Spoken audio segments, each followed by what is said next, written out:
Boliviya kabi jamoalarga yutqazib qo'ydi. Hozir Urugvayda imkoniyat, zarba yo'llandi. Yaxshiyamki noaniq chiqyapti. Lekin mana shunaqa muammoli davr. Yana bitta hujum, yana qanotdan uzatma, yana shu kombinatsiyani urugvayliklar amalga oshirishdi va rikoshet oldi. Suv ichib olishlari. Alisher Aripov, Ahmadjon ham tushungan bo'lishi kerak. Mana uzatma va zarba ekani bu ikki. Zarbami bu? Menimcha zarbaga o'xshadi. Qarshi hujum qabul qilyapmiz. Qarshi hujum qabul qilyapmiz. Gol qabul qilmasak bo'ldi. Yaxshi. Detallarga bog'liq. Tayyorgarlik 100% bo'lish kerak. Hozir esa so'nggi sekundlarda imkoniyat Azg'aniyevdan pas, Eldor Shomurodovdan zarba himoyachi. Sari uzatma, xavfli vaziyat. Juda ham erkin harakat qilishdi raqiblar va gol kiritib ketishmoqda. Afsuski, Torres. Facundo Torres, Palmeiras futbolchisi juda ham xotirjam o'ynashdi.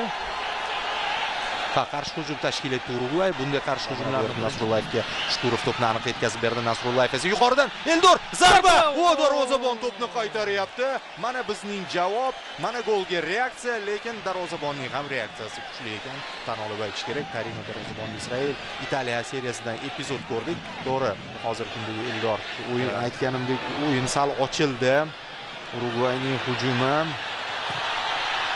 zarba bilan tugayapti, xavfli zarba bilan tugayapti. Yana qushdak. Ichkariga uzatma, xavfli vaziyat, zarba yo'llandi, yana o'sha. Va Urugvayning navbatdagi hujumi ehtiyot bo'lish kerak, imkoniyat bermaslik zarur, zarba.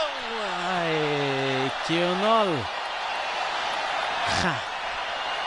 Bu safar Sanabria menimcha bo'lmaydi. O'tkazib yubordik. Kurashni boy berdik-da Abdurahmonboyev. Ichkariga uzatma, xavfli vaziyat. Darvozabon Franco to'g'ri-to'g'ri hujumchisiga to'pni yetkazib berdi. Xavfli vaziyat, zarba yo'llandi. Umar Eshmurodov to'p boryapti. Urugvayda imkoniyat, jarima chast tomon to'p yetkazildi. Xavfli vaziyat, zarba yaxshi ham noaniq. Yaqin masofada ham noaniq zarba yo'lladi hozir. Hozir Eldor chiroyli fint ishlatdi, yaxshi pas berdi. Kombinatsiyaning davomi ham bor. Norchayev o'tdi, darvoza bo'sh va gol va nihoyat oradagi farq qisqardi. Ruslanbek Jiyanov Kambekiston ishga kirishdi. Vaqt bor. Vaqt bor hali, hisob 1-2. Darvoqe, var ham yo'q, o'yin tashqari holat demak qayd etilmaydi. Mabodo agar o'sha birinchi hisobiga va bizni xatolarda ushlash hisobiga